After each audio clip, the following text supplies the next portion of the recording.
Depois daquela cena final de Brinquedo Assassino 2 com o Andy e a Kyle saindo da loja de brinquedos, o que eu mais torcia para que a franquia trouxesse de volta era justamente aquela interação entre irmãos do Andy e da Kyle. Eu sou o Felipe Pérez e seja muito bem-vindo ao meu canal Filmes Encontrados. O vídeo de hoje dá continuidade à série de análises dos episódios de Chuck, do criador Don Mancini.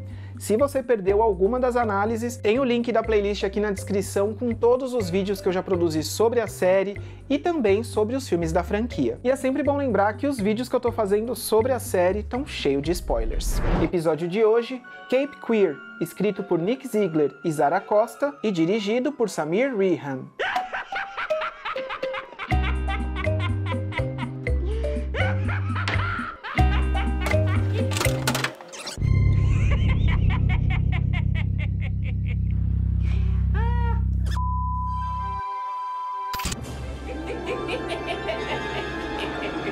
Atenção, este vídeo contém spoilers. Nesse sexto episódio, a gente tem aí o aguardado retorno do Andy Barclay e da Kyle, os irmãos de Brinquedo Assassino 2, agora como uma espécie de vingadores tentando destruir todos os bonecos good guys. Além do episódio abrir com os dois visitando uma casa e matando um dos bonecos, temos também um longo diálogo entre os personagens que amarra algumas pontas soltas que os fãs da franquia sempre tiveram dúvida. Questionado por Kyle, Andy diz que guardou a cabeça de Chuck por 4 anos em sua casa, como mostrado em O Culto de Chuck, para estudar o seu inimigo, algo que ele aprendeu durante o seu período de estudos na Escola Militar de Brinquedo Assassino 3. Todas essas cenas envolvendo os dois personagens são muito boas e celebram com força todo o legado que eles deixaram. A gente já esperava esse comeback dos dois juntos há bastante tempo e é impossível não ficar com um sorriso enorme quando eles aparecem em cena. E antes mesmo dos créditos iniciais do episódio serem exibidos, onde o título Chuck se forma com estilhaços de vidro, tivemos uma recapitulação inicial narrada pela Jennifer Tilly, com flashbacks de O Filho de Chuck, para contextualizar como a alma da Tiffany entrou no corpo da Jennifer Tilly. E todo esse começo envolvendo a recapitulação e a cena do Andy e da Kyle mexeu muito com a minha memória afetiva. Acho que de longe foi o começo de episódio mais nostálgico dessa temporada. Mas, mesmo tendo esse começo super nostálgico, a série não se sustenta só pela nostalgia. Além de introduzir o Andy e a Kyle na história, o roteiro também conseguiu dar continuidade em todas as outras tramas. A história de Andy e Kyle se conecta com a dos adolescentes através de 2 pontos já bem estabelecidos desde o piloto: a ligação telefônica com o Jake, após ele anunciar o Good Guy para venda na internet, e também pelas pesquisas e conhecimento do Devon, que tem um podcast criminal chamado Hack and Slash. E no decorrer da temporada, com os eventos tomando um rumo cada vez mais sinistros, ele continuou pesquisando e conseguiu fazer diversas ligações ainda mais depois de descobrir que o boneco estava vivo de verdade. O Jake e o Andy interagindo, mesmo que seja por uma ligação telefônica, funciona aí como uma ponte entre 2 mundos. O Andy como alguém que já passou por aquela situação e que tem dicas para dar sobre como lidar com o Chuck, funcionando aí como uma espécie de mentor. Temos também o avanço na história da Bree e da detetive Evans, cujo destino de ambas as personagens termina por aqui, neste sexto episódio. Bree conversa com o marido e o filho e conta que está doente. Ela também decide que não irá fazer o tratamento e, em seguida, é empurrada para a morte pelo Chuck, que a faz cair do alto de um prédio onde ela fazia suas sessões de terapia. Rola até um tchauzinho do Chuck, sempre irônico, tirando sarro das suas vítimas. E aqui a gente tem uma das cenas que pra mim já entrou entre um dos melhores momentos da franquia toda, porque a montagem e a fotografia dessa cena de como a Bree cai do prédio é muito bem feita, e a queda até lembra um pouco a primeira morte do Brinquedo Assassino de 1988, quando Chuck faz com que a amiga da Karen caia da janela do prédio.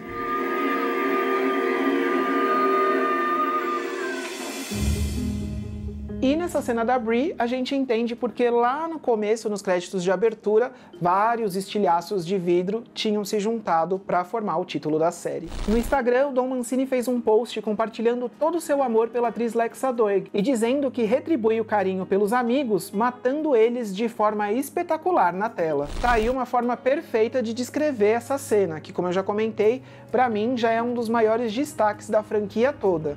Uma pena só, porque eu tava gostando muito da Bree e já estava apegado ao personagem. Mas enfim, aqui a gente não pode esquecer que a gente está lidando com a série de um serial killer. Com essa morte, Junior está ainda mais isolado. Esta talvez seja uma porta de entrada para o Chuck, que pode se aproveitar da vulnerabilidade do personagem. Lembrando que ele é o único que ainda não sabe que o boneco está vivo e que é o responsável por todos os crimes de Hackensack. Já no caso da detetive Evans, temos ela aqui dando andamento nas investigações e prendendo a professora dos adolescentes. O Devon e Alex tentam ajudar a professora, falando ali para a detetive Evans de que ela não é a responsável, só que ao mesmo tempo eles não colaboram em nada, porque eles não podem contar que aquilo está sendo causado por um boneco possuído. E aqui a gente acaba recebendo algumas informações relacionadas à professora que a gente ainda não sabia, porque aparentemente ela tem aí um passado obscuro que fez a detetive Evans colocar ela como uma das suspeitas de ter matado a diretora. O que será que essa professora esconde? Será que ela tem aí alguma conexão com Glenn Glenda? Vai saber, né? Aquele cabelo ruivo. E ainda sobre a detetive Evans, temos também a aguardada conversa entre ela e o Devon sobre os sentimentos dele pelo Jake. As duas conversas, tanto da Bree com o Junior como da Evans com o Devon, são bem tocantes. E a série funciona não só nos momentos mais violentos ou cômicos,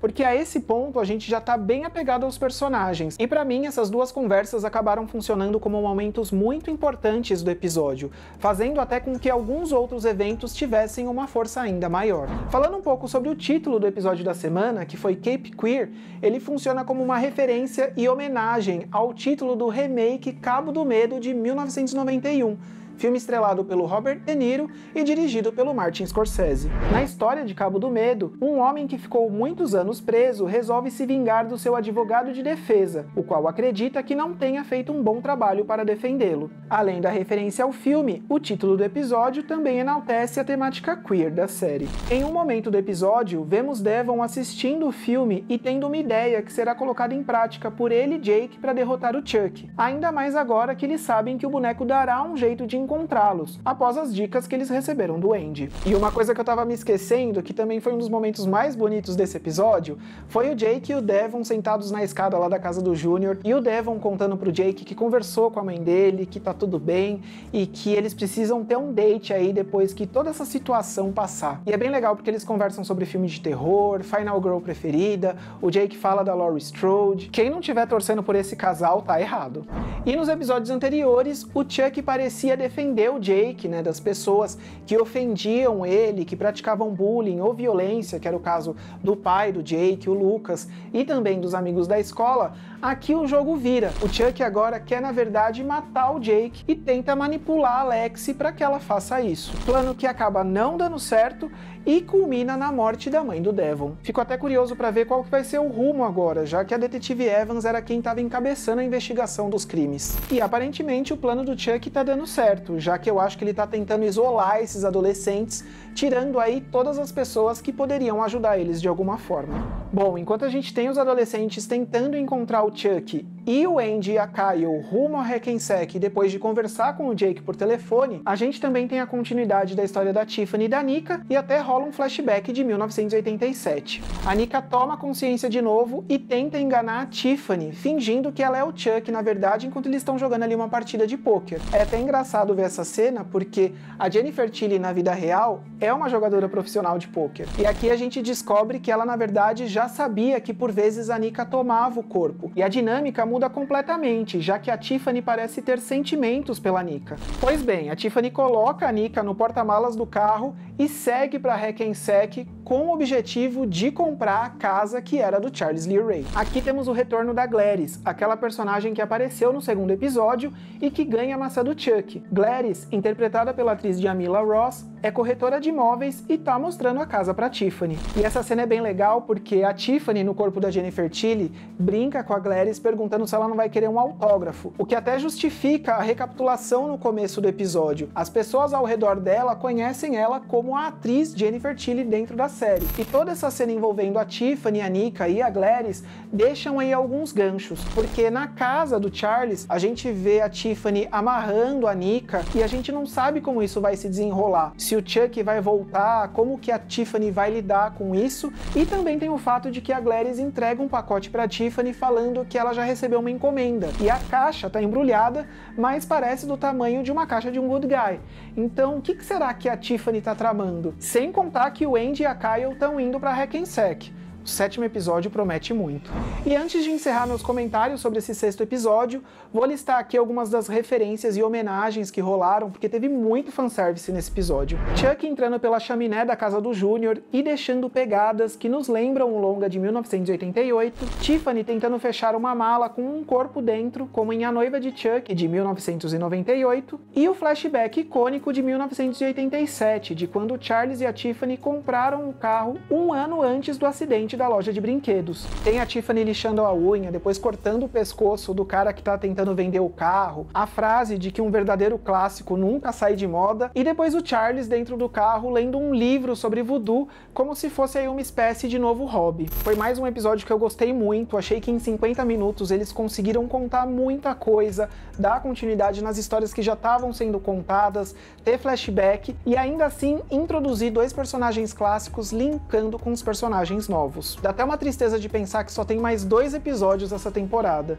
Essa série precisa ser renovada de qualquer jeito. E essa semana eu vi lá no Twitter que a Christine Elise respondeu um fã que ele falava que a Kyle chegou num determinado ponto da temporada, que faltam poucos episódios, e ela respondeu só 2ª temporada com um ponto de interrogação. Christine Elise não mexe com os meus sentimentos, hein? Já me deixou ansioso. Mas e você? O que você achou desse 6º episódio? Tá ansioso para os 2 próximos? Compartilhe aqui nos comentários quais foram as suas impressões e não esquece de deixar um like se você gostou do conteúdo e se inscrever aqui no canal para não perder as próximas análises. Lembrando que, como eu disse lá no começo do vídeo, tem muito conteúdo aqui no canal relacionado ao Brinquedo Assassino, tem as análises da série, vídeos sobre traumas de infância, unboxing de boneco, enfim, tudo relacionado sobre Brinquedo Assassino e tudo junto numa playlist preparada para você maratonar. Espero que você tenha gostado desse vídeo, obrigado por assistir até aqui e até o próximo.